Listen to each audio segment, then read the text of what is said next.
කොහොමද ඔයාලට මම අද ඔයාලත් එක්ක ෂෙයා කරගන්නේ සෙනසුරාදායි ඉරිදායි අපි මොකද කරේ කියලා.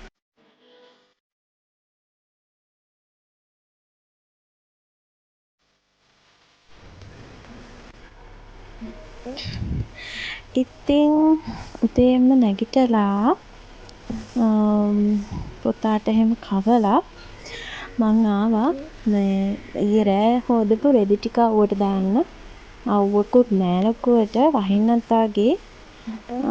මම රෑට තමයි රෙදි සෝදන්නේ. මට රෑට තමයි පොඩි ප්‍රී එකක් හම්බ වෙන්නේ. ඉතින් මෙයාලා නිදාගත්තට පස්සේ ඉතින් මම රෑට රෙදි ටික සෝදලා තියලා උදේට තමයි වනන්නේ. ඉතින් එහෙම වනලා ඉවර වෙලා චුට්ටක් එළියට වෙලා ඉඳියා. ඉන්නකොට මට හිතුණා බ්ලොග් එකක් කරන්න වීඩියෝස් ටිකක් ගන්න ඕන කියලා. අද ටික කළු කරලා වහින්නත් වගේ ඒත් මම රෙදි ටික දැම්මා. ඉතින් අද හස්බන්ඩ් නම් වැඩට ගිහිල්ලා අපේ තාත්තට නිවාඩු දවසක්. හස්බන්ඩ් නම් දැන් ගොඩක් දවසකින් නිවාඩුවක් ගත්තේ නෑ. එයා දිගටම වැඩට ගියා. ඉක්මනට එයාට ඒ වැඩේ බාර දෙන්න ඕන නිසා. ඒක නිසා ඉතින් කොහෙවත් යන්නත් බැරි වුණා. මම දැන් හදන්නේ මගේ විටමින්ස් ටික බොන්න. මම බබාට ෆීඩ් කරන නිසා අපිට කියලා තියෙන්නේ මාස 6ක් යනකම් ප්‍රෙග්නන්ට් කාලේ ගත්ත විටමින් ටික ඒ විදිහටම බොන්න කියලා. මේ අපේ පුතා කොල කැඳ බීලා හවස පුරාම ගාගෙන කට වටේම කොල කැඳ.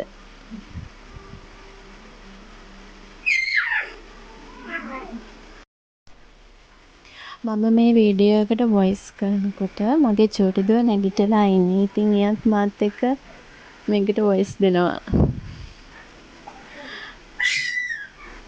ඇහුණාද?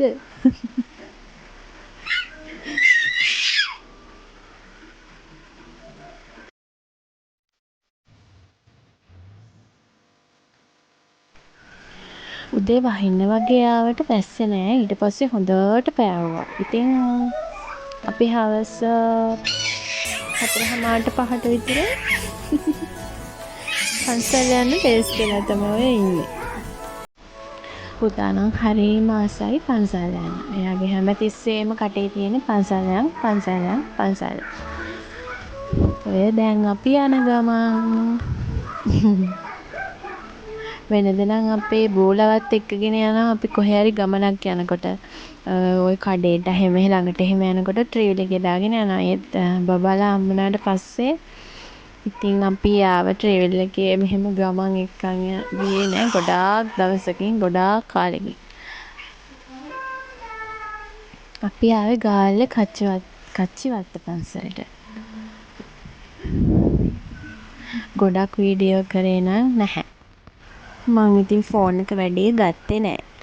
ওই වීඩියෝ එක ගන්නෙත් ඉතින් පොඩ්ඩක් කොනකට වගේ ඇවිල්ලා. හරි නැහැනේ ඉතින්. මේ ඉරිදා උදේ මම පුතා එක්ක පෑන් කේක් එකක් හදාගන්න යන්නේ. එයාට උදේට කන්න. එයා හරිම කැමතියි පෑන් කේක් හදන්න මේ විදියට. ඉතින් මම මේක හදාගත්ත විදියත් කියන්නම්කෝ. මම මුලින්ම බිත්තරයක් එකතු කරගත්තා. ඒ වගේම ඒකට ලුණු ටිකක් අවුරුද්දට වැඩි බබෙක් නිසා ලුණු ටිකක් එකතු කරගත්තා. මේ එකතු කරගෙන තියෙන්නේ පාන් පිටි. පාන් පිටි එකතු කරගත්තට පස්සේ මම මේකට රුලන් එකතු කරගත්තා. රුලන් ටිකකුත් එකතු කරගත්තා. මේ ප්‍රමාණවල් ඔයාලගේ බබාලා වේලකට කන ප්‍රමාණය ඔයාලා එකතු කරගන්න. මමත් ඉතින් මගේ බබා කන ප්‍රමාණය හිතලා ඒ ගානට එකතු කරගත්තා.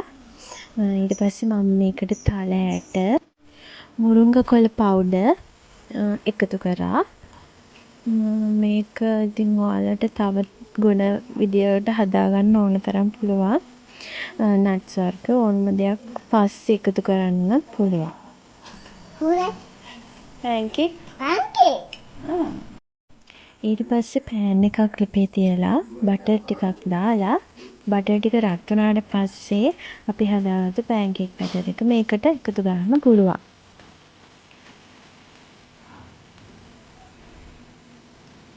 ඔන්න ඔය විදියට තමයි අපේ පෑන්කේක් එක අන්තිමට ආවේ.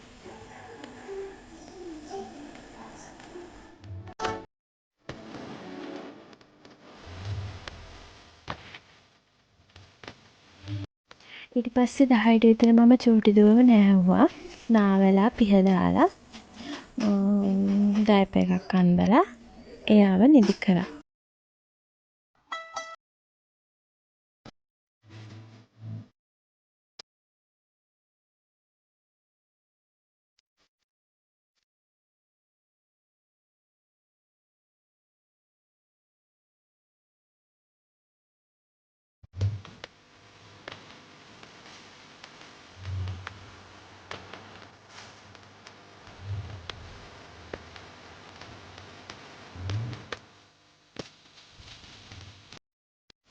ඊට පස්සේ මම පුතාවත් අමතර වේලක් දීලා පුතාට ඊට පස්සේ ආවත් නාවලා නිදි කරා. ඔහොම තමයි ඉතින් හින්දා දවසේ උදේවරුව ගත වුණේ. ආයෙත් වීඩියෝ එකක් අරගෙන ඉක්මනින් එන්නම්.